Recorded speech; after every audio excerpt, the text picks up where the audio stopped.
A paz do Senhor, meus irmãos, a leitura semanal de terça-feira, 12 de setembro de 2023, tem como título A Pregação do Autêntico Evangelho.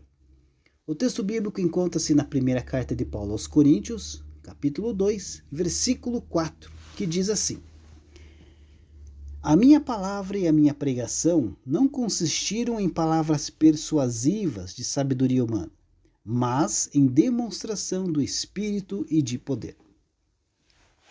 Queridos, a despeito da sua vasta e polivalente cultura secular e de grande erudição bíblica, o apóstolo Paulo era cheio do Espírito Santo. O apóstolo dos gentios ensinava e pregava com graça, unção e muita simplicidade, todavia sem ser superficial. Então, como deve ser a pregação bíblica em nossos dias? A genuína pregação bíblica, queridos, deve ser centrada unicamente em Cristo e na sua morte na cruz. Pois Jesus é o princípio, o meio e o fim da pregação cristã.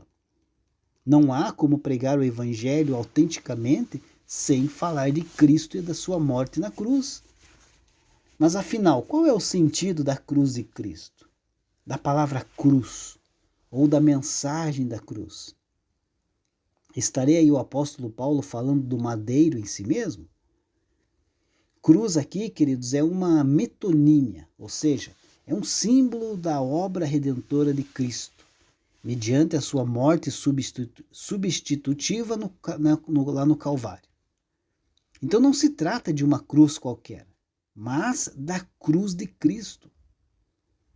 A palavra cruz, queridos, evoca o indivisível sofrimento do nosso Senhor, sua paixão e morte, e todas as bênçãos proporcionadas por seu sacrifício, que é a expiação, a redenção, a reconciliação, o perdão e a remoção da maldição da lei. Então a mensagem da cruz de Cristo aniquila qualquer discurso de sabedoria e de filosofia humanas a respeito aí da salvação. Deus só tem compromisso com a palavra da cruz, com o evangelho da vossa salvação. Também, queridos, o verdadeiro sentido da cruz é aplicado à vida cristã. Aplicado à vida cristã, queridos, a cruz então representa a renúncia total, voluntária e incondicional do crente a Cristo, para segui-lo aí fielmente até o fim. A legítima pregação bíblica também é poderosa em Deus.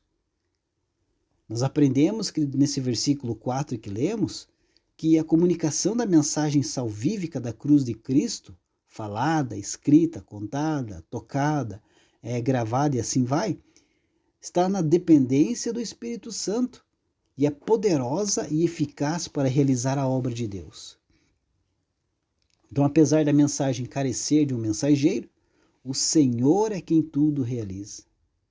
Nesse texto, então, o apóstolo dá o seu próprio testemunho acerca aí do poder da pregação da palavra.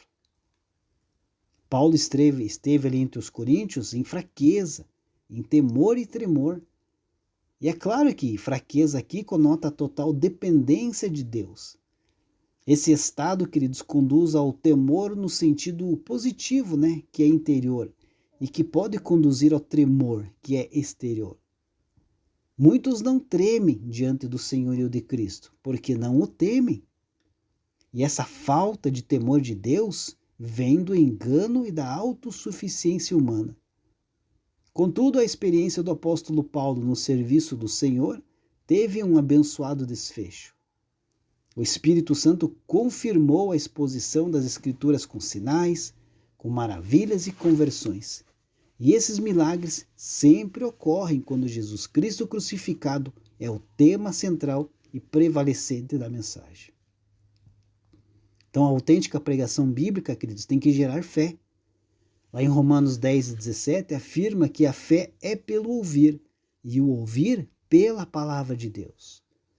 Logo, então, a palavra de Deus é a fonte que origina a fé salvadora.